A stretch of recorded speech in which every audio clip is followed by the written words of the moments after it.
با نام یاد خدای مهربان سلام، نور، برکت، عشق و زیبایی در خاندانتان. امیدوارم همگی خوب و صحت و سالم و بردم هستید. برنامه نوبت کتابخانه است و هم صحبت من هستند مرتضی نظرов، دانشمند و عالم تاجیکی. این شب روزها در سوئد به قول شویتسیا کار و فعالیت میکنند، زندگی میکنند، درس میگویند و با تحقیقات مشغول هستند. با برنامه خیلی خوش آمدید. تشکر که دیگر بار دعوت ما رو پذیرفتید و از صحبت قبلی ما 2 سال سپری می شود.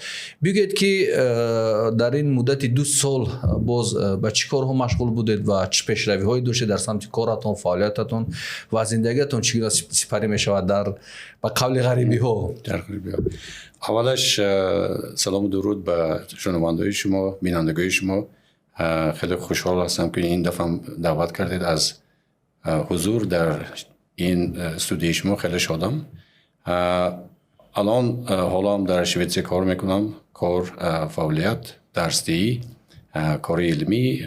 2 سال اگر من حساب کنم یکچند کارهای علمی کردیم، یکچند درس ها رو تمام کردیم، 2 دانشجو رو اسپیرانت کردیم. همین نتیجه‌ای که سال از زمان صحبتی که پیشتر داشته بودیم داریم. در یک پادکست آمریکایی حضور پیدا کردید و درباره انرژی سینتزی حرف زدید. بگویید که این چه نوع انرژی است و چرا امروز درباره انرژی آفتابی، انرژی شمالی و انرژی سینتز من درباره انرژی ما زیاد میشنویم و اگر یک نظر کنیم در دایره های علمی دنیا این موضوع خیلی به بررسی گرفته میشد. گرچه البته در ما کم است این صحبت ها. چرا امروز جهان مدرن به قول میخواد به این سمت بیشتر حرکت و یک نوع رقابت بسیار شدید احساس میشود؟ چرا؟ درست است. چون که انرژی این یک هستی آدم از انرژی وابسته است. این وقتی که آدمیزاد پیدا شد و هستی خود را شناخت، از همون هزارها سال، 10,000 سال پیش آدمیزاد دسترسی به انرژی را از همون وقت هم شروع کرده بود. بنابراین حاضر با نظر داشتی پیشروی علم و تکنیک اهالی زیاد می شود. اگر ما فکر کنیم که نیک احوالی آدم را بداریم، باید یک منبع درستی انرژی یابیم که هم پلوس باشد که هم مثبت باشد که طبیعت را تازه نگاه دارد، هم منبع باشد که همه احتیاجات انرژی انسانیت را پر چی میکند؟ برآورده کند. بنابراین انرژی سینتز، این انرژی که سالهای 70 عصر گذشته عالمان فکر کردند که همون انرژی سینتز رو استفاده برده نتیجهش رو گرفتن ممکن است. از همون سالها سر کرده عالمان برای عملی کردن انرژی سینتز در روی زمین کار میکنن. عجایبش این است که 10 ساله اخیر خیلی زیاد عالمان دنیا، دولت ها، حتی کارپوراسیون های شخصی هم به همین روی آوردن. این خیلی خوب است چون که دسترسی به انرژی سینتز این یک کشیدن تمام انسانیت از ورطه گشنگی و به حیات بهتر رساندن است. یک آوازها در رسانه هم پیدا شد درباره چین، یعنی خطایی که به ساختن آفتابی سونی دست داده است و در این سمت یعنی انرژی سینتزی پیشگامتر است. این آوازها تا کجا درست است و این چی مفهوم است؟ چرا مثلا ساختن آفتابی سونی یا خطای دست یافت به انرژی سینتزی در رسانه هایی که خو فیک هستند، خو درست هستند، بسیار علما سری بحث میکنن و میگن چین یکی از کشورهای پیش قدم است چون همسایه ما است، ما به این موضوع توجه میکنیم. چی از به اندیشه شما این آوازها تا کجا واقعیت دارند؟ من از این آوازها چه خبردار هستم، اینا بسیار فیک نیستند. در حقیقت خطای در دست آور کردن انرژی سینتز خیلی پیشرو است. اگر من 1-2 کلمه درباره انرژی سینتز خودش گویم برای شنوندگان شما، چون که نه همه کس ممکن درباره انرژی سینتز خبر دارد، بعد من میگم که مشکلات ها چی است و عالمان دنیا برای حل کردن این مشکلات ها چی کارها را کرده ایستادند و از آن جمله چین چگونه به این دستاورد آمده رسید. انرژی سینتز این انرژی که در بالای آفتاب و دیگر ستاره ها هر روز هر زمان آن انرژی که ما از آفتاب میگیریم، این از همان انرژی سینتزی که روی آفتاب عملی میگردد ما میگیریم. در این انرژی، این ریاکسیه 2 اتم هیدروژن با یکدیگر همجایی میشوند و 1 اتم هلیوم را استحصال میکنند و بسیار انرژی خارج میکنند. مثلا من وقتی با کودکانم میفهمونم درباره انرژی سینتز، من میگم که 1 کیلو اتمی هیدروژن رو میگیریم، 1 کیلو اتمی هیدروژن رو میگیریم، هر دوشو یک جای میسوزونیم، یک جای میکنیم، چند کیلو اتمی هلیوم پیدا میشود. یا برای اونا میگن که 2 کیلو. در حقیقت 2 کیلو اتمی هلیوم نمیشود و 1.5 کیلو اتمی هلیوم میشود. همون نیم کیلوی باقی موندهش به انرژی مبادله میشود. هر یک ثانیه، هر یک مینوت و هزارها سال، میلیون ها سال در روی آفتاب انرژی سینتز میشود و نتیجه انرژی که آن با ما نمیرسد با واسطه روشنایی، گرمی، همین موازنتی که در سیستم آفتابی میشود، این نتیجه انرژی سینتز است. اکنون وقتی عالما فکر کردن گفتن که ما آفتابی سنی رو در روی زمین میسازیم، ما باید شرایطی که در روی آفتاب است روی زمین مهیا کنیم. برای سینتز شدن، سینتز این وقتی که دو اتم یک جای میشود و اتمی نو را حاصل میکند و انرژی حاصل میکند. انرژی سینتز این مقابل ریاکسی اتمی که در اتم الکتروستانسیا هست مقابلش است، چون که اونجا اوران تقسیم میشود به ذره‌های مایده و انرژی حاصل میکند و تقسیم شده برفتن میگیرد. مینوسش هم این که رادیاکسی که از اوران حاصل میشود هزارها سال ما اون را پیشگیری کرده نمیتونیم و باید تقسیمات شده گذشته برود. انرژی سینتز این مقابلی همون تقسیم شویم، ما یک جای میکنیم و از آن انرژی میگیریم. اکنون وقتی که ما میخوایم که روی زمین شرایط آفتاب رو سازیم، دو عامل مهم است. در روی زمین در همون لابراتوری که میسازیم یا ریاکتوری که میسازیم، داخلش بنیاد گرم شود، چون که حرارتی روی آفتاب تقریبا 5-6 هزار گراد سلسیوس گرم شونش نکار. دویومش فشار خیلی بلند شونش نکار، چون که از فشار بلندیش دو اتم یک جای میشود و ریاکسی حاصل میشود. فشار روی آفتاب بنیاد بلند نتیجه نشان دادن که تجربه فشار رو ما روی زمین ساختنمون خیلی غیر امکان است. لیکن ما میتونیم تمپراتور رو، حرارت رو بلند کنیم. اکنون فشار روی زمین رو استفاده برده حرارتی 5000-6000 گراد کنیم، ریاکسی سینتز به عمل نمیآید. حرارت بنیاد بلند شدنش دکار که ریاکسی به عمل دارد. خود ما هیزم رو سوزاندنی هستیم و هیزم خشک باشد بعد میسوزد، تر باشد نمیسوزد. بنابراین حرارتی که در روی زمین کفایه بوده است از 100 تا 150 میلیون گراد سلسیوس بوده است. اگه وای کنید که یگان متال نیست که از 10,000 بسیارتر اون گرمی را نگاه داشته تواند. بنابراین این یک مشکلات اساسی بود که ما را برای دسترسی به انرژی سینتز سالهای سال می داشت. اما خیتایی ها هم امریکایی ها هم در اروپا هم یک برنامه بنیاد کلان است، ایتر در جنوبی فرانسه یک شهر می سازند که یک ریاکتور سازند و ریاکتور علمی است. تمام دنیا آدمای دنیا می توانند اونجا اشتراک کنند و کار علمی کنند. من هم همکاری دارم اونجا. مقصد چی؟ مقصد انا همون 150 میلیون گراد سلسیوس رو در داخل ریاکتور داشتنش رو آموزیم. خوشبختانه خیتایی ها ریاکتوری ساختن که همون 150 میلیون گراد سلسیوس ریاکسی که می شود در داخل ریاکتور شکلش به چی است؟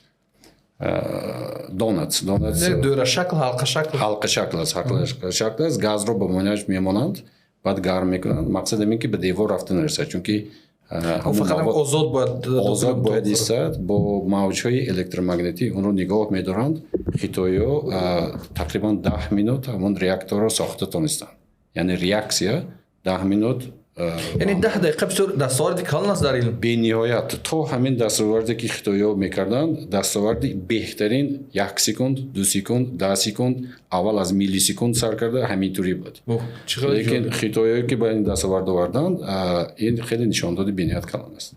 ин як бор дига ба бинанда бояд рӯшан кунем ки ин нисбати он энергияҳои сабз мо мегӯем аз офтоб гирифта мешавад. Ҳаст ку масалан дастгоҳи офтобӣ ё аз шамол гирифта мешавад ё аз об гирифта мешавад. Чӣ чизи фарқкунанда дорад, яъне чӣ чизи хубӣ дорад барои инсоният? Ин қадар талош меша болояш? дуруст аст. Энергия аз офтоб мегиранд. Инак навигирӣ надорад. Солҳои зиёд, масалан тақрибан 70-80 сол боз мо медонем аз офтоб чӣ энергия гирифтан. Лекин миқдори энергияе ки аз офтоб мо ҳарвест кардан, яъне ҷамъ карда мегирем, ин бениҳоят кам аст.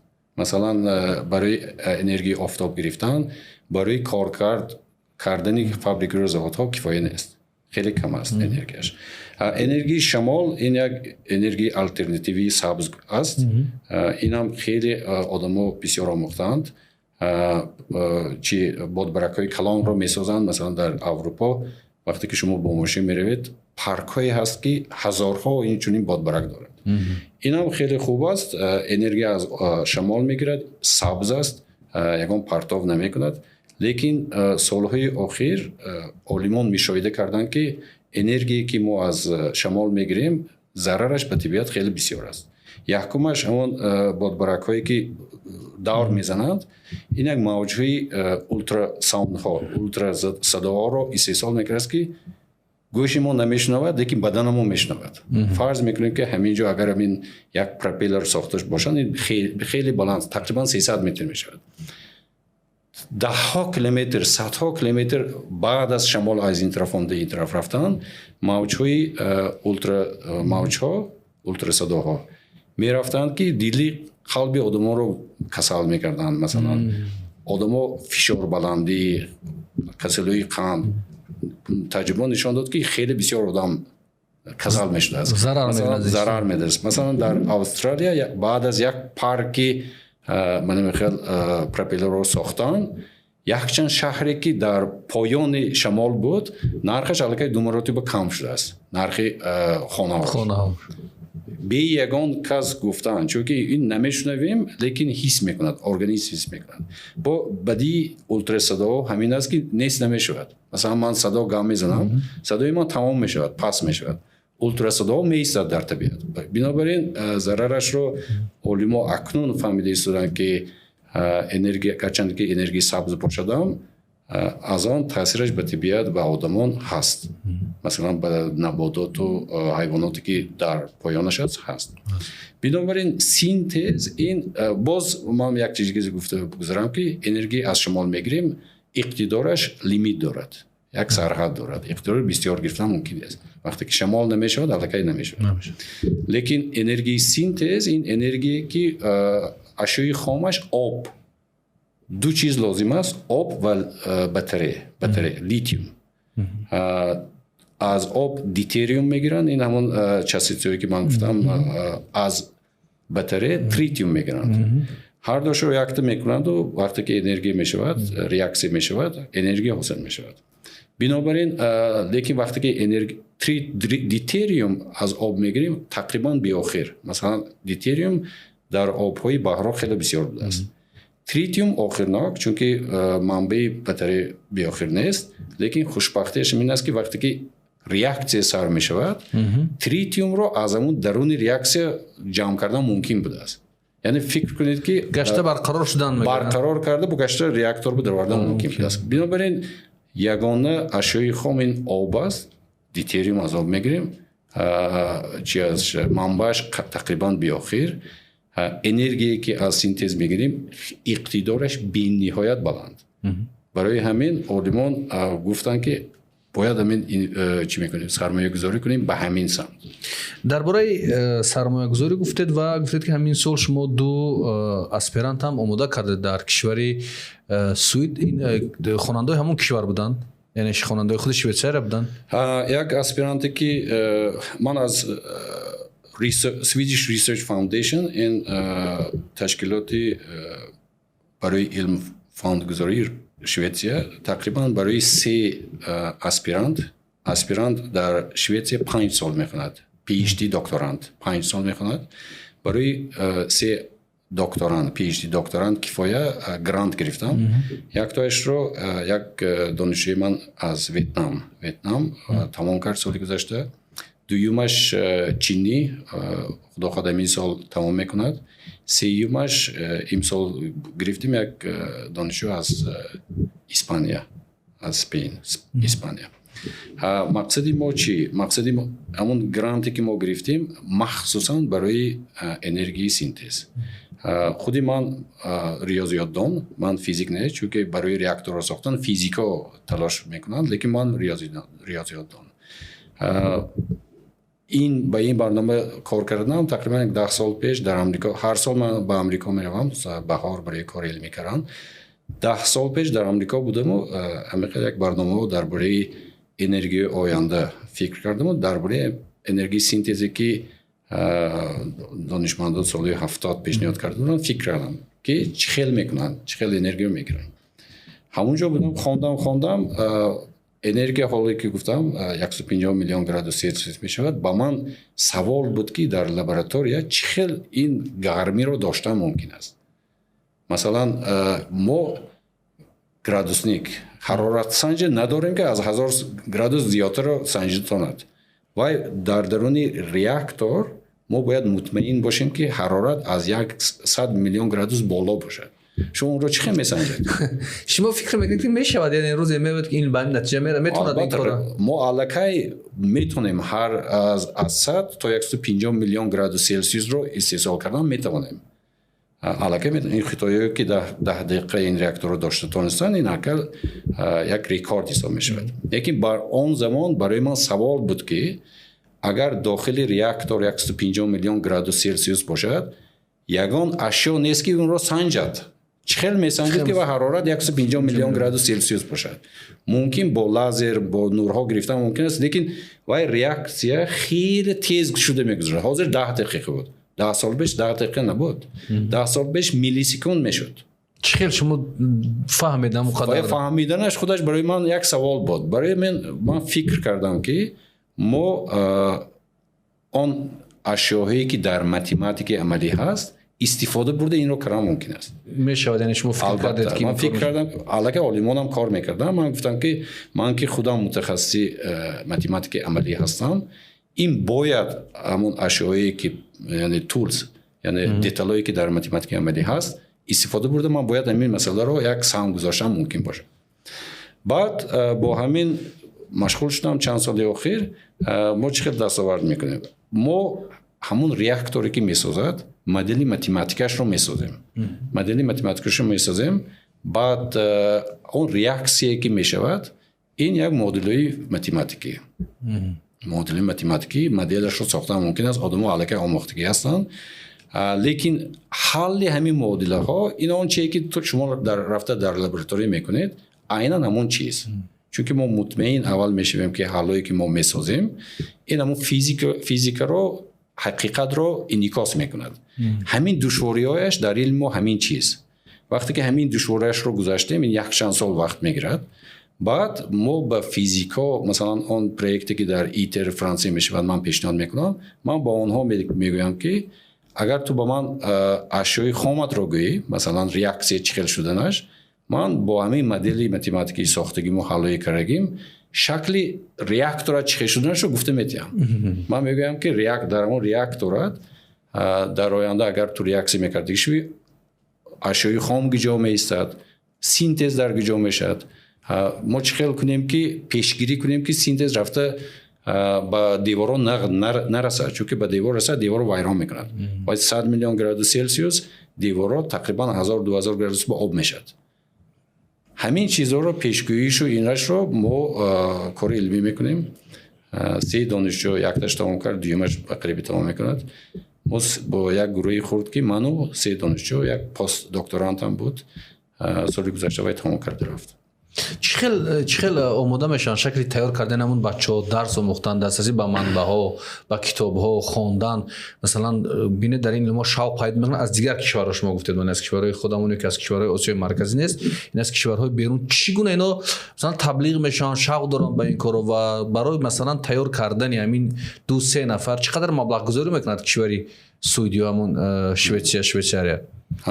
دانشجویی که من گرفتم یکتاش ویتنامی، یکتاش خیتایی، یکتاش اسپانی، اونا زبانی مادری خودشون دارد. برای همین وقتی که من با دانشجو همه وقت وامیخورم، اولین چیزی که ما باید سرمایه گذاری کنیم زبان خارجی رو باید یاد گیریم.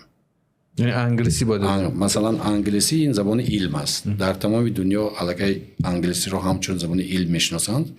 اولین اینوستیسیا یا سرمایه گذاری که ما در همه خانه باید سر کنیم زبان رو یاد گرفتن است.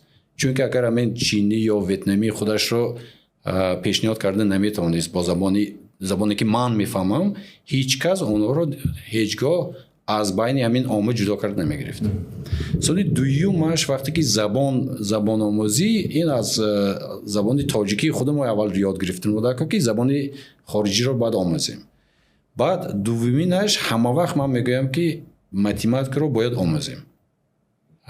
اگر خواهیم که به تکنولوژی سهم گذاشته تانیم، اگر خواهیم که به علمی معاصری که برای پیش بردن تمام انسانیت لازم است، متماتیک انگلیسی.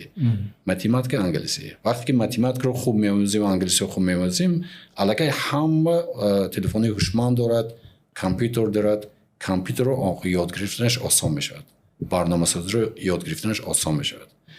برای همین ما این بچه‌ها رو وقتی که جدا کرده می‌گیریم، این بچه‌ها به ما شعبه ماجستراتورا هست در دانشگاه اوپسالا، اینا به ماجستراتورا اول آمده بودند. اینا آمدند، من به همون ماجسترانتا 3 تا کورسایی که از همون بالایی هستم من درس میدم. همون وقتی که من 3 تا کورس رو درس میدم، عادتا همون دانشجویی که من در آینده همراه کار میکنم از همین کورسای خودم به من میآیند. مثلا همین 3 دانشجو آمدن کاری کورسی کردن، کاری دیپلمی کردند. وقتی که دیدم که حقانه پتانسیلی کار کردن رو دارم ما انتخاب کردیم. اکنون خواندن در شوئدیا پیشتر ماجستراتورا بیپل بود، دولت شوئد سرمایه گذاری میکرد. حاضر اگر این دانشجوها بیرون از اروپا باشند خواندن بیپل نیست. ویتنامی و خیتایی آمدند خواندند در ماجستراتورا، بعد به اسپیرانتورا در آمدم. شما گفتید که پیش از آن که ما زبانی انگلیسی آموزیم و متماتیک آموزیم، زبانی مادری خود رو بیاموزیم، شاید دیگرها با این اونقدر نظر دیگر دارند. میگن چقدر شما گفتید که زبانی انگلیسی زبانی علم است و متماتیک رو حتما یاد بگیریم، ولی روی این اول تاکید کرد که انسان باید زبان مادری خودش یاد بگیرد. چرا؟ چون که انسان را انسان میکردگی زبانش است. انسان رو از حیوان جدا می‌گیرد. به فکر من بغیر از تفکر از دانستن گپ زدن یاد میگیرد. زبانش است. اگر ما زبان رو یاد نگیریم هیچ چیز رو نمیفهمیم و فهمیدن نمیتونیم. برای علم ضرور است که آدم آنچه که شما به من گفتید من باید درک کنم، پوره درک کنم و آنچه که من به شما میگویم جواب آنچه که شما به من گفته باشد که شما درک کنید. برای این بی دانستن زبان نمیشود. من از تقریبا 2 یا 3 ماه همینجا بودم، با صدها طلبه هم واخوردم. هر بار من میگویم که برای آنکه تو گپ زدن رو یادگیری زبان خودت رو یادگیری باید صدها کتاب خوانه، چون که به خواندن کتابا نمیشه. شما روی کتابخوانی زیاد تاکید کرده بودید و ما هرچند که از شما درباره متماتیک سوال میکردیم، درباره دقیق سوال میکردیم، شما میگشتید میگفتید باید کتاب خوانند. یک کمی در این باره بیشتر بگید که مردم درک بکنن که واقعا موضوع از چی قرار است و چرا شما اینقدر یک پروفسور با جوانی پروفسور شد، دانشمند شد و این اسپیرانتورا در خارج کشور تیار میکنید و یک جنبه خیلی دشوار علم تحقیق میکنید، ولی چرا تاکید دارید که این آدما بسیار کتاب خوانند؟ چرا؟ چون که اگر سوی متماتیک یا علم های دقیق را نگرانده گویم، وقتی که ما در متماتیک یا علم های دقیق مسئله ها داده می شود، درک کردن و فهمیدن مسئله علاقه نیمه حل مسئله. لیکن این مسئله رو برای درک کردن باید ما مغز سر ما تحلیل کردند. هر کس اختیار تحلیل کردن همین شرط مسئله رو ندارد، لیکن همون تحلیل کردن به خواندن کتاب نمیشود. مثلا تجربه‌ای که من در آمریکا در شوئدیا من بسیارتر زندگی میکنم، تقریبا 21 سال بازم اونجا زندگی میکنم. به فکرم حالی هم تاجیکی مازیات نبرم است. این از نتیجه بود که من پیشتر خیلی مراقبم بود کتاب خوانم. مثلا در شوئدیا اگر نگاه کنیم وظیفه خانگی دادن تقریبا نیست. من پیشتر گفتم تا صنف 6 تا صنف 9 کم کم میتیان. لیکن یک چیزی که برای من بسیار جالب بود، من بچه‌هایم خودم میبینم، با جای وظیفه خانگی معلم کتاب میدهد، باید هر هفته هر یک طلبه‌ای که از صنف ششم پسترش کتابای مایده‌تر، از ششم بالاترش کتابایی که چپتر بوک میگن، کتابای پاوست، رمان، اینو میگیرند، طلبه معلم میدهد، با جای وظیفه خانگی رفته مثلا استرس شدن و از داداش پرسیدن و از همسنگیش رو بردار کردن، اینا کتاب رو خوانده انشا می نویسن. جالبش همین که معلمش انشا رو با اون نمیموند، معلمش انشا رو میخواند، این انشا رو نویسه نقل میکند آخری هفته با پیش همون همسنفانش. معلم از اون نتیجه انشاش حس کردنش دکار که کتاب آینده برای این چی باشد. مثلا اگر فهمیشش خوبتر شود و چی باشد، کتابایی بهتر میدهد. برای همین در شویتسی من همونجا بسیارتر زندگی میکنم، میبینم که طلبهایی که با ما میآیند در دانشگاه خیلی تفکرشون بسیار بلند است. برای همین اگر به شماری اهالی گیریم آن اینویشن نوآوری‌هایی که در دنیا میشود، شویتسیا یا جای دوم میایستد یا اگر خطا نکنم جای سوم میایستد. بعضی بچه‌ها میگن که وقتی ما کتاب بیشتر میخونیم، شوق ما میاد به سمت ادبیات، میاد به سمت شعر، میاد به سمت تاریخ، به سمت داستان، و اگر باز زیادتر انشا نویسیم میشیم نویسنده. ولی شما یک چیزی برعکس نقل میکنید که اونجا بیشتر به نوآوری میروند، به اختراع میروند، به تکنولوژی میروند. سیر این در چی است؟ این از اون پداگوژیک است، از اون آموزگارا که این رو مثلا راهنمایی میکند. واقعا چی است سیر اینجا که اگر ما بیشتر خونه میشیم یک ادبیات شناس یا شعردان یا تاریخدان، ولی اونو وقت بیشتر کتاب میخونن میشن اختراعکار. درست. برای اختراعکار شدن اگر مغز سری آدم فیزیکی نگاه کنیم، اون جویکای مغز سر باید زیاد شود. فرض میکنیم که برای یک ورزشکار دستاور آوردنش با ورزش باید هر روز مشق کند. مثلا اگر باکسچی پریامای باکسش آموزد، باید نمیگوید که من همش رو آموختم بس بعد از یک سال المپیاد میروم، نمیگوید. باید هر روز تمرین کند، چون که آن چیزی که به ورزش وابسته است باید همش در بدن و خونش باشد. لیکن وقتی که ما درباره اختراعکاری علم و تحقیق میگوییم، ما باید درک کنیم که به خواندن کتاب این همون تمرین است. به خواندن کتاب و به تمرین کردن ما تفکر، ما باید همون نتیجه یعنی او روند، یعنی درجه تفکر ما همه وقت زیاد کردنش رو باید مشق کنیم.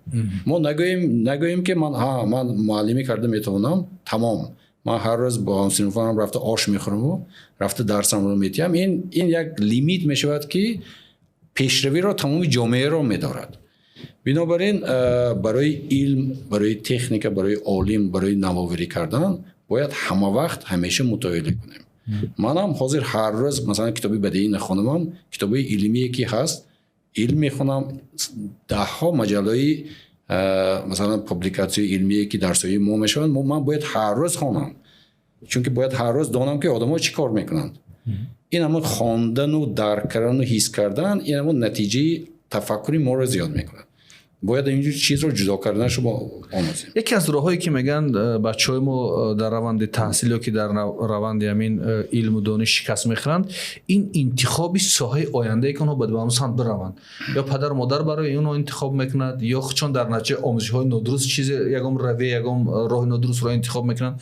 در اونجا این مسئله چه صورت میگیره؟ مثلا فرزندان شما با شما در این موضوع صحبت میکنن، اونها دانشگاه مثلا سوئد خواندن، اونها یکم فکر دارن، اندیشه دارن، یا که شما برای راه تعیین میکنید که من متمتیک کشیدم، بابا متمتیک بود، تو هم باید متمتیک شوی. در ما که مثلا میگه بابا دکتر بود، منم دکتر شدم، تو حتما دکتر شدی. اون کودک نخواد دکتر شدن یا حقوق شناس شدن یا یک کار دیگه. این مسئله چه خیلی است اونجا؟ شما چه خیلی برخورد خودتون با این مسئله؟ اونجا وقتی که من گفتم که بهامانی و مثلا تا صنف ششم بهاماندن نیست، بعد از صنف ششم باید تا صنف نهم طلبه ها کدام فن برای آنها شوق‌آور بودگیشون خودشون با همراهی معلم جدا کرده گیرند. بعد صنف نهم اونا میروند به گیمنازیا رویه ها دارد، رویه مثلا ریاضی، رویه گومنتری، رویه بیزنس. عادتا طلبه ها بعد از صنفی 6 تا صنفی 9 اونا خودشون انتخاب میکنن. من اگر من خودم بینم 2 پسر دارم، ما یگان وقت 6 صحبت میکنیم. 6 صحبت میکنیم. بچهای من میپرسن مثلا اگر برای تکنولوژی رویم چی لازم است، برای مثلا فیزیک رفتن چی لازم است، برای دکتر شدن کدام فن رو خواندن لازم است. این چیزها رو همش رو صحبت میکنیم. من مثلا کمک میرسونم برای درس های کردن، لیکن فکر آخرین و نتیجه آخرین این فکر خودی آنها است. این مهم است برای کودک.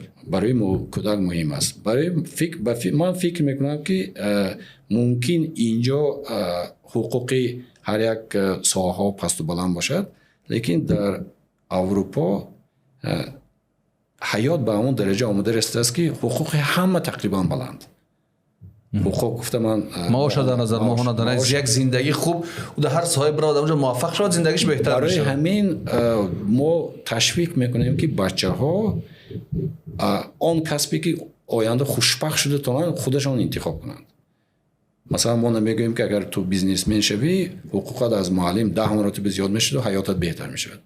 اونجا معلم شوی هم حقوقت خیلی بلند است. برای همین بهتر است طلبه خودش انتخاب کند که معلم شود و خوشبخت شود. همین عالمان دانشمندان بسیار مشاهده کار میشوند. شما زمان شوروی تحصیل کردید در مکتب میونه و امروز هم تاجیکستان میید، یک مهم استید با طلبه افتید صحبت میکنید با نفرانی که در مکتبا میخوانند و شما اونجا رفتید وقتی که این تحقیقات رو دیدید، پیشرفت ها رو دیدید، زندگی مردم رو دیدید و دیدید که همش نتیجه علم است، پیشرفت است، دانش است و فکر شما در همینجا کجای کار در تحصیل من در نظر دارم مکتب نه کجای کار و فکر شما که یک غلط های هست، یک اشتباه های هست که اگر ما در اونجا اصلاحات بگذارونیم یا کودکمون همون خیلی تربیت نکنیم بسیار خوب میشود، یا برعکس ما چیزایی داریم که در اونجا نیست اون رو باید حفظ کنیم. همین شما اگه مقایسه کرد اگه ما فکر کردید که در اون وقت مکتب میون اگر شما را این خیلی درس میدادن شاید از درجه علمیتون دیگرتر میشد یا درجه علمی بچهای تاجیک دیگرتر میشد. کدام مدل هستن که شما مقایسه کردید که در اینجا کمبودی است در نظام معارف من در نظر دارم؟ تاجیکستان وقتی که صاحب استقلال شد همون مکتبم رو اینجا همش رو تمام کردم. آنچه که من میگویم این همون دوره، من بعد از اون 20 چند سال باز با سیستم معرفی تاجیکستان آشنایی ندارم. لیکن یک چیزش برای من جالب بود که وقتی که ما درباره شعر خواندن و شعر از یاد کردن میگویم، من یک قوه حافظی من خیلی سست بود. من شعر از یاد کنی برای من خیلی سنگین بود. از همه فنی بعد میدیدیم دوره همون مکتب خونه همین ادبیات تاجیک بود. چون که شعر میخوانم از یاد کنی خیلی دشوار بود. لیکن ما اگر من ادبیاتش رو با شویتزیا یا امریکا یا تاجیکستان گوییم، در امریکا چیکار میکنن؟ شعر رو میدیند یا در اروپا شویتزیا شعر رو میدیند، اون رو نمیگویند از یاد کن، اون رو میگویند که تو خودت خوانده آنچه که خودت برداشت میکنی درباره همین شعر آماده نقل میکنی. مثلا یک شعر ممکن 100 معنا داشته باشد، وقتی که وای بچه آماده نقل میکند تمام گروه شنیده اون رو تحلیل میکنند. یعنی نقل تو خطا تو اون رو پیش همه تأخیر کردن این تماما وجود ندارد. برای همین کودک‌ها از خوردی خیلی آماده گاو زدن رو یاد میگیرن. یعنی اعتماد به نفسشون بالا میرود. هست و یگان وقت نفسی کودکان رو نمیشکنند، یعنی غرورشون هیچ کس نمیشکند. من وقتی که میرفتم به مکتبا هر یک صنف 2 معلم دارد، 2 معلم خیلی خوب بود. این تجربه که هر 2 معلم هم درس میدهد، یکتاش نقل میکند، یکتاش جیم میستد، یکی دیگرش نقل میکند. بعد طلبه ها رو به گروه ها تقسیم کرده فکری طلبه ها رو میپرسند.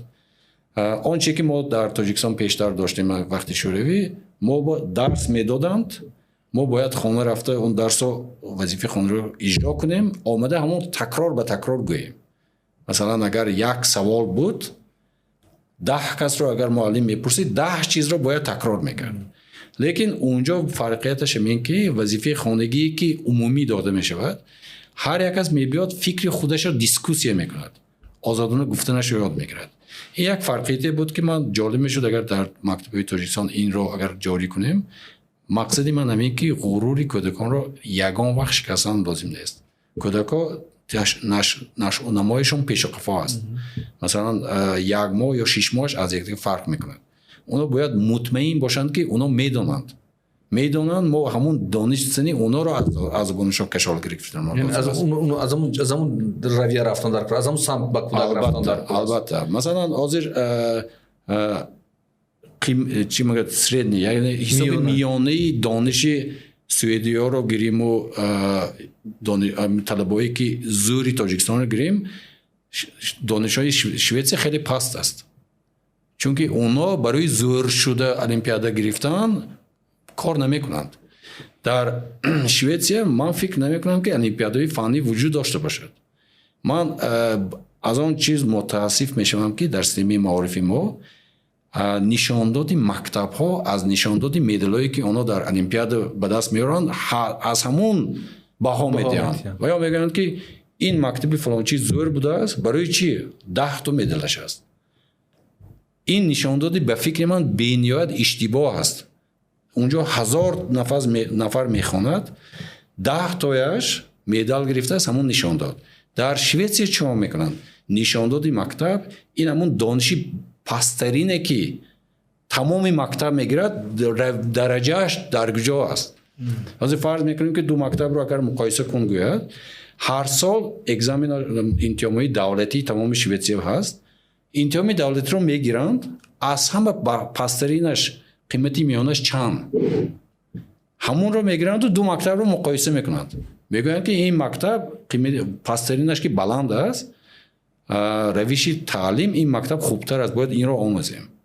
من اینجا میبینم نشاندادی مکتب اگر 4 بچه مدال طلا آورده باشه میگن این زورترین مکتب و 900 دیگه کار نداره. 900 دیگه من نمیگم که کار نداره لیکن فکر میکنم که دانش 900 دیگه هیچ رول بازی نمیکنه. این حساب داده نمیگیرن. بنابراین در شویتسیا المپیادای علمی به فکر من وجود ندارد. وجود دارد کروژاک‌های علایده هست کی خواهد همون کروژاک‌ها رفته اشتراک میکنه از همون نام کروژاک‌ها از مکتب نمیاد. مکتب نمیرد. این مکتب برای همه است. مکتب برای همه است. تلاش میکند برای همه تلاش. البته این یک دیباتی کلام بود یک چند سال پیش همون بعضی علمای همون شوید هم یا علمان معلما کریتیک میکردن این سیستم معرفی شویتسیا. برای چی؟ وقتی که مقایسه میکردن دولت همسایه ما فنلاندیا خیلی یک چند سرو گردن از این بلند بود. اونا میگفتن که این اگر ما همین راه رفتن گیریم همه تقریبا دانشش پس میشد اکونومیک اقتصادیات پیش نمیره. لیکن یا تا صنف 9 همینطور از صنف 9 تا صنف 10 11 12 3 سال میخوانند گیمنازیا روش تعلیم بی‌نهایت سخت در شویتسیا. بها میمونند چین میکنند 10 11 12 3 سال. همین 3 سال با طلبایی که از همین میانه آمده است 3 سال با همه خودشون نشون میدن که چونکه غرور اینا شکستگی نه. اونا همه فکر میکنند که همه زور همه فکر یک انسان زور است. همش فکر میکنند که از همه طلبی زورترین مکتبش خودش است. صنف 10 11 12 میاد حقانی بهارگیری رو میبیند حقانی درس آموزی رو میبیند یک بار نشونما یافته میبرد. بنابراین اگر ما گوییم که فرقیت معارفی که من حاضرش نمیدونم من وقتی که من 20 سال پیش در اسپانیا میخوندم من هم المپیادا اشتراک کرده جا گرفته نامی مکتب رو که بلند برداشت کردم. لیکن فرقیت این در شویتسیا نشاندادی مکتب در المپیادا چند مدال گرفتن نه. نشاندادی مکتب پسترین طلبا دانشش چقدر در اون انتیام دولتی که دولت میتید بالی میگرفتی که چقدر در ما یک همون کریتیک گفتید یک تحلیل یا تنقید یا انتقاد است. ما گاه در سری پدر و مادر بار میکنیم که بچه بسعود میشه گاه در سری جامعه بار میکنیم گاه در سری مکتب میگیم فعالیت درس نمیکنه. شما یک چیزی جالب گفتید که با بچه وظیفه خانگی نمیدین او بعد چیکار میکنه در خانه با چی مشغول میشه در وقتی که فارغ از درس میاد ساعت‌های زیاد دارد اون چیکار میکنه یعنی مثلا فرض کنیم شما فرزند شما چیکار میکردن وقتی که از مکتب میان با چیکار مشغول میشه؟ بچه باید چیکار کنه؟ بچه باید بازی کند. یعنی شما میگوید که فرزندان بازی کنن فشار نمیکنه شما درس خونه با سکسیوی ورزشی میرود بازی کردن سکسی نه آزاد از کودک همیشه انتخابی که داره در اون یعنی مجبور چیزی را آمادهش نمیکنه تیار نمیکنه نه همون کتابی که میتید باید کتاب رو خواند وظیفه خانگی همون کتاب خوانده انشا باید نویسد. وظیفه میدیند لیکن وای وظیفه ها خیلی کم. بچه ها در مکتب حال کرده الکی میوینند خانه. در خانه بگذار بازی کنند، بگذار کوچه برویند، پارک برویند، دوند. مناسبت والدین به مکتب چگونه است؟ یعنی مکتب چون ما این صحبت چرا جدی میگیم به نزدیکی سپتامبر میشود بچه‌هاشون و مردم مکتب میتین. مناسبت والدین به مکتب چگونه است؟ مکتب با والدین چگونه است؟ مثلا با شما تماس میگیرن که فرزند شما اخلاقش بد است یا درس رو نمیخواند یا این مناسبت ها چقدر تنظیم میشود اونجا؟ البته همه مناسبت بین والدین و مکتب الکترونی. مثلا یک پورتالی رایون خودی ما هست. رایون ما در شهر اوبسال زندگی میکنم. تقریبا 200,000 نفر آدم زندگی میکند. برای تمام رایون یک پورتال است. با پورتال میداری اونجا همون مناسبتی که ارتباطی بین والدین و مکتب است. معلم طلبه وقتی که رفته مکتب میدراید از همین در آمدنش باید به درس دیر ماند نماند همش در پورتال است. پورتال است اونجا همین روز کدام درس ها رو گذاشتند، کدام کتاب رو خواندند. مثلا این طلبه شما اگر پسری شما یا دختری شما برآمد داشتگی باشد و یگان چیزای منفیش باشد همون پورتال می-نویسند که همین مشکل همه وقت است. همه وقت والدین مکتبم کشاده می‌ایستد ارتباط همش همونجا. برای چی ارتباط همش همونجا؟ چون که باید یک جا باشد که همش یک آرشیو برای نگاه داشته شود. مثلا تو نفهمی نشود با این طرف نفهمی نشود وقتی که یگان سوال با چون که هر یک کوارتال هر یک چهارک واخری می شود با طلبه معلم و والدینش هر یک چهارک همون در چهارک پورتال میکشویند آنچه که سوالا بود جوابا بود مثلا یکم پرابلم هایی که بود اینجا میشنن هر سه از دیسکوسی میکنند و با چهارک آینده نقشه میکشند همراهی مثلا سه کسی یعنی که معلم آموزگار طلبه یعنی فرزند هم اشتراک میکنه در این گفتگو راوی فرزند میشود خیلی یعنی راوی یعنی گوینده و هر مثلا من معلم شما پدر اینجا فرزندش است دعوت میکنه و میگوید که ما دفعه گذشته این نقشه گذاشته بودیم برای من یاد گرفتنم بعد نشد چی شد برای چی نشد برای چی شد پیش هر دومون میگوید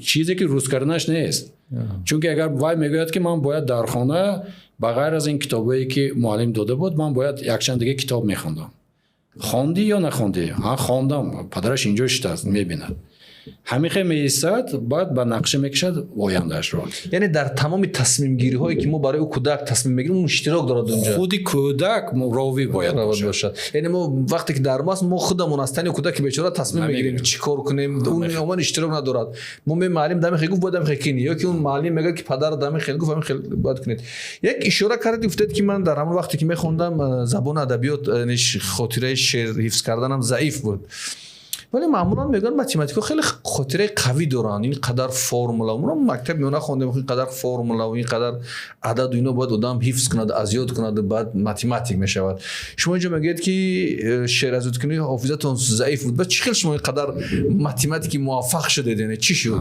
با فکر میکنم که همون معلمای متمتیکی که با طلبه‌اش فرمولا از یاد کنی رو میآموزد مجبور میکند اشتباه میکنن چرا؟ اونا معلم متمتیک خوب نیستن چرا؟ چون که در متمتیک به فکر من متمتیک یکی از فن‌های است که یگان چیز را به خاطرت ماندن از یاد کردن ضرورت ندارد متمتیک این درباره علم درباره منطق یک چیز همون یک رشته باشد نوعش رو قبول گیریم تمام همه فرمولایی که از این میبراید ساخته برفتن ممکن است برای همین معلم بهترین فرموله رو چخیل اختراع کردنش رو می‌آموزد چه کار کردن با اون فرموله رو می‌آموزد همون فرموله یکشان فرموله هستن یک تا فرموله کفایه است که دیگرش رو از یکدیگرش ساخته براریم برای شما کدامش آسان تر است فرموله رو از یاد کردن خاری از یاد کردن یا من به شما یاد دهم که از یک فرموله دیگرش رو نتیجهش رو یا ساختنش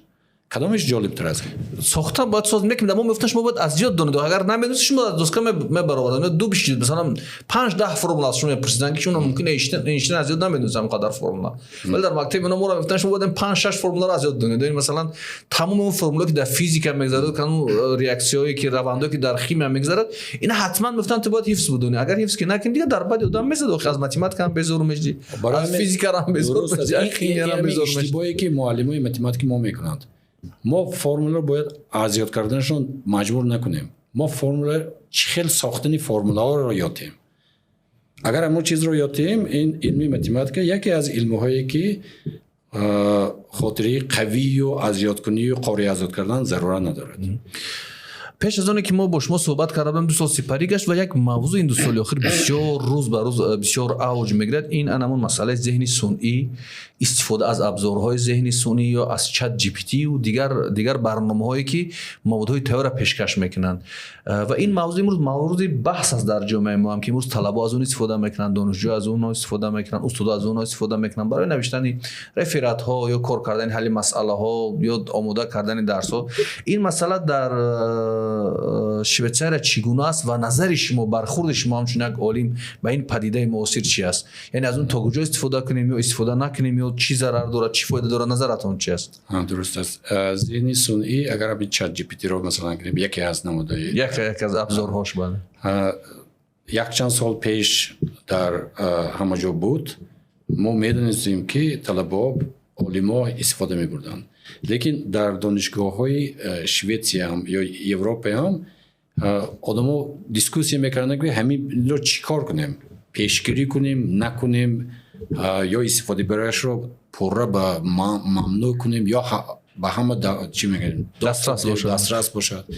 همه خیلی کردیم سال گذشته دانشگاه ما اوبسالا تصمیم گرفت که حتی لیسانسی چت جی پی تی رو خریده رایگان به استودنت‌ها دهد همه خیلی تصمیم گرفت که به جای آن رو ممنوع کردن و مجبور کردن که استودنت‌ها اون رو استفاده نبرند راه وجود ندارد این پیش راه اون رو گرفته نمیتونه برعکس دانشگاه چت جی پی تی رو لیسانسیون نشده یعنی قیمتش رو خریده رایگان کرد برای دانشجوها برای چی این رو کرد مقصدی ما چی مقصدی ما پیشتر اگر 20 سال پیش یا 30 سال پیش رو خاطرتان اومده باشد یک وبسایت بود ویکی‌پدیا بله ویکی‌پدیا وقتی نو پیدا شد موادهایی که ما رفرات مثلا طلبه می نویست در ویکی‌پدیا تست پیدا می شد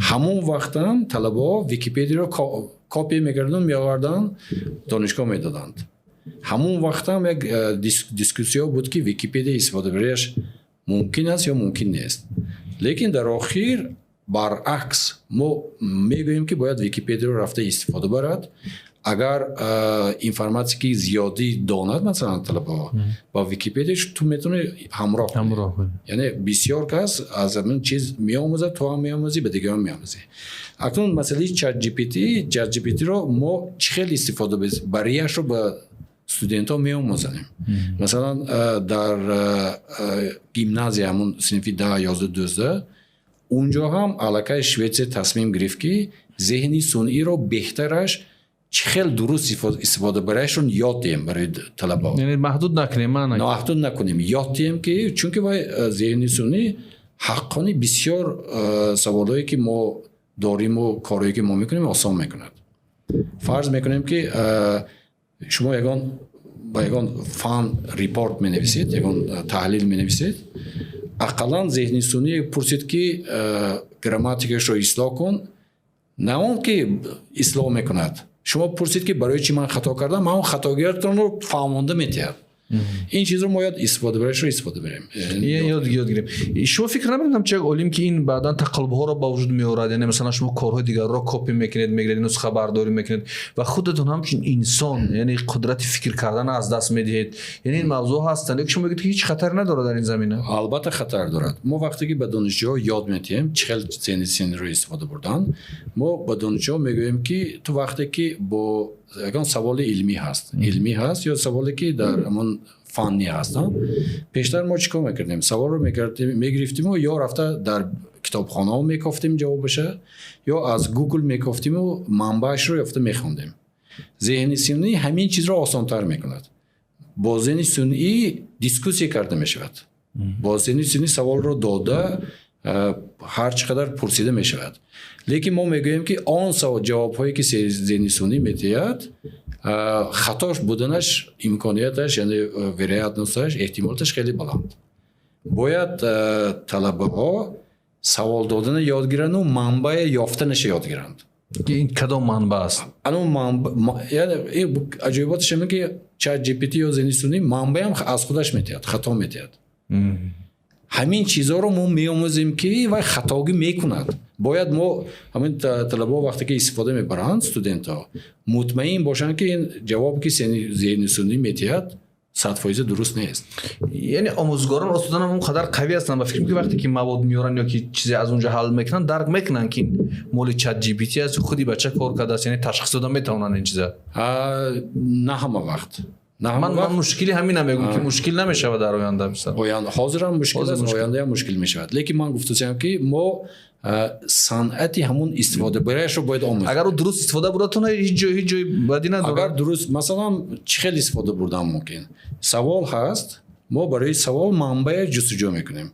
بازی سنی فهمانده داده منبعش رو اگر آموزیم گیجا بودهش رو منبع رو به واسطه رفته یافته گرفته خوانده میتونیم. اگر منبع دشوار باشد ذهن سنی رو گفتم ممکن است که این منبع رو خوانده برای شما ساده تر کرد فهماند.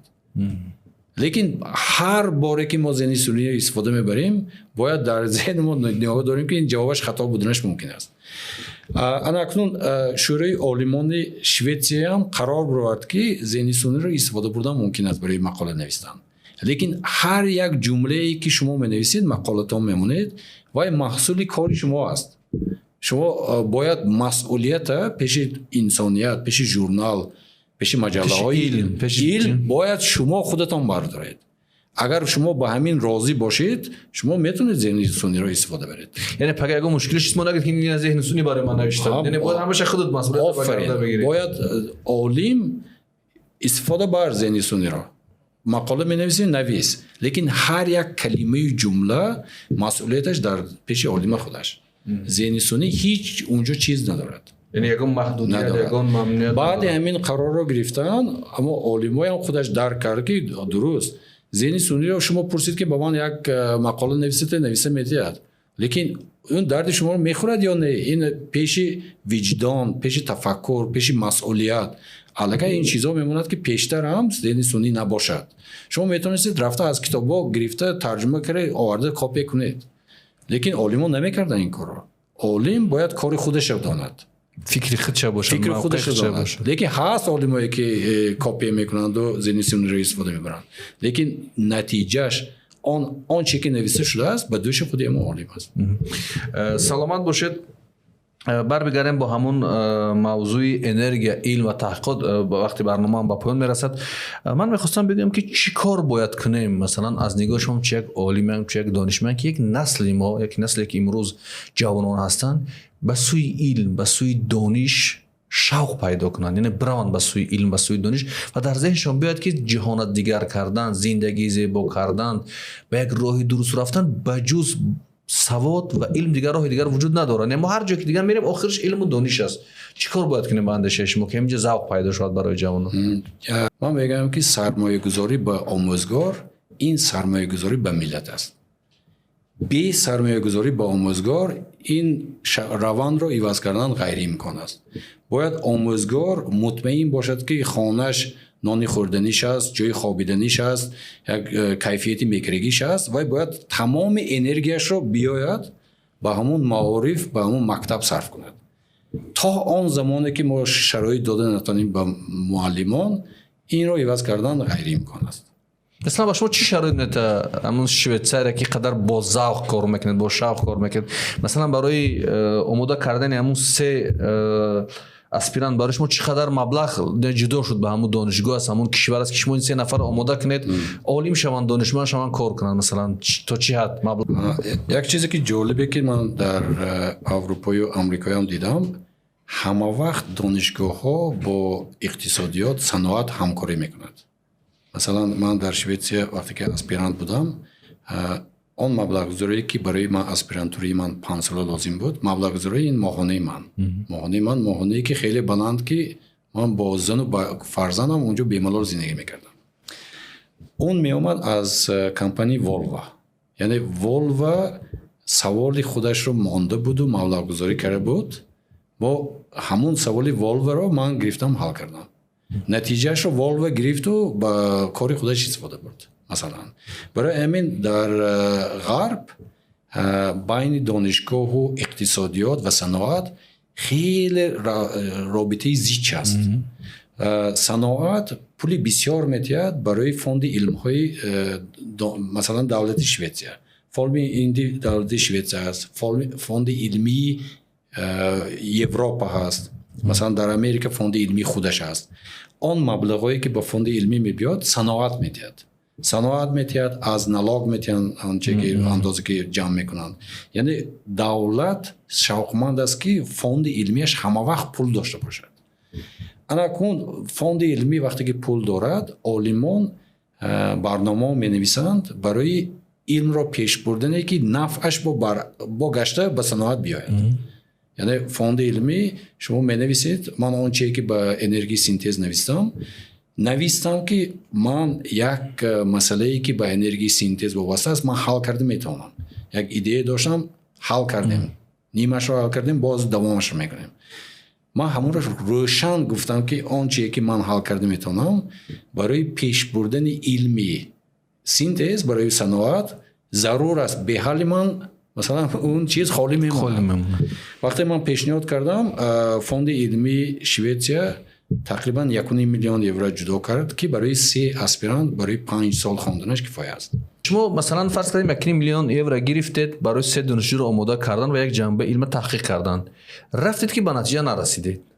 хуб инҷа чӣ воқеа рух медиҳад? Масалан шумо илм ҳама чӣ ба дурустӣ рафт, вале охир натиҷа сифр аст. ин чӣ хел мешавад дар илм?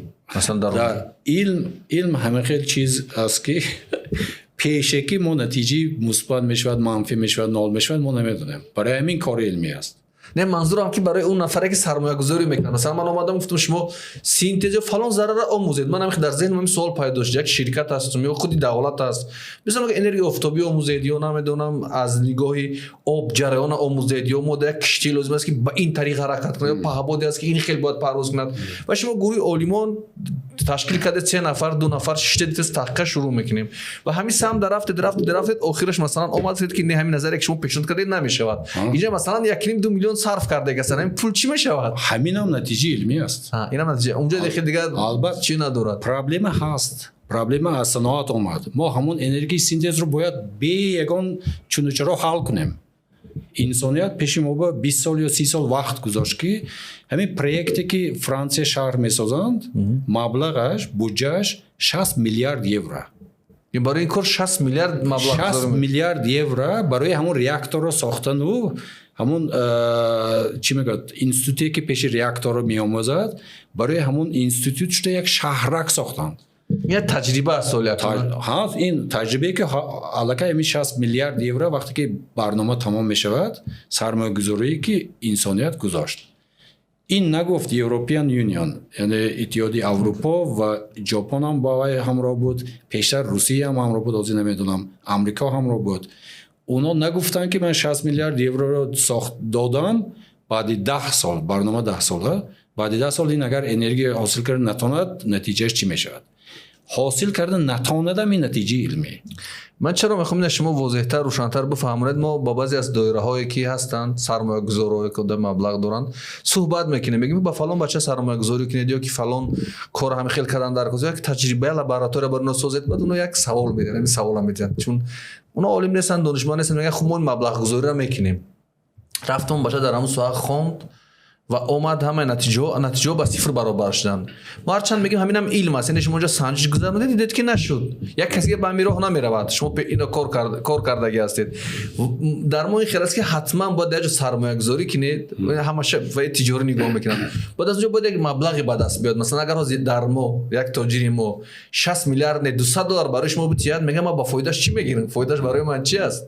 من برای همین این سوال برای شما دادم که یعنی اون دولت‌ها تمدن، فرهنگ، جهانبینی، آینده‌نگر، علم به حد پیشرفته است که اونو به نتیجه گیرن، نتیجه علم میدونن. لیکن در ما این فرهنگ نیست. این برای این چیزا پرسیدم. درست و به نتیجگی این همون دیگر سرمایه که آینده اونا میگذارند، اونا مطمئن هستند که با این راه روند نتیجه نمیشه. الکی همون نتیجهش همون راه رو تجربه کرده رفتن که هیچ نتیجه نشد، این خودش یک دستاورد. بار دیگر با برنامه خوش اومدید. تشکر که دعوت رو پذیرفتید. فکر میکنم یک صحبت خیلی شنیدنی و دیدنی بود برای بیننده برنامه کتابخوان. در آخر میخواستم خلاصه شما رو اگر توصیه‌هایی دارید برای جوانان ما، برای اونایی که به سمت علم میروند، به سمت دانش میروند، بگویید سپس برنامه رو با آخر برسونیم. مرحبا. تشکر زیاد. این دفعه از دعوت شما خیلی خوشبخت بودم، خرسند شدم که دعوت کردید، همراه صحبت کردیم. برای نسل نورس و آینده گفتنی هم این است که به علم دیگر راه ما نیست، برای علم نرفتن آموختن دیگر راه ما نیست. برای چی؟ تاجیکستان اگر نگاه کنید اشیای خام هست، در کوهسار است. برای همون هم علم لازم است که رفته اون اشیای خام رو کار کرده آرم. ما گفته نمیتونیم که کوی ما پری طلا دارد و ندانیم که طلا رو چخیل جمع کرده. برای همین برای آینده ما باید پیش خودمان نقشه گذاریم که به خواندن و آموختن علم دیگر راهی رشد نداریم. چون که اشیای خام ما آن نیست که یکان تروبه زنیم و نفت گیریم و فروشیم. این خلا برای ما خدا دادگی نه، لیکن خداوند برای ما عقل دادگی، کله دادگی. من مطمئنم که عقل و کله که ما تاجیکی ما داریم از یگان ملت کمی ندارد. فقط شینیم و خوانیم و مهنت کنیم، یک نتیجه بلندی که برای همه مثبت باشد میرسیم. برای اگر من گویم که برای طلبه ها چی مصلحت میدیم، طلبه مکتبای میانه از همون روزی اولی که به مکتب میروید یک چیز رو به خاطر دارید که به آموختنی زبانی خود، زبان مادری خود، زبان خارجی، فرض میکنیم که اینجا انگلیسی و علم دقیق، اگر متماتیک گوییم دیگر پیشروی رفته نمیشود. برای همین از من خیلی خرسند شدم که در اسفر یک چند ماه ایستادم.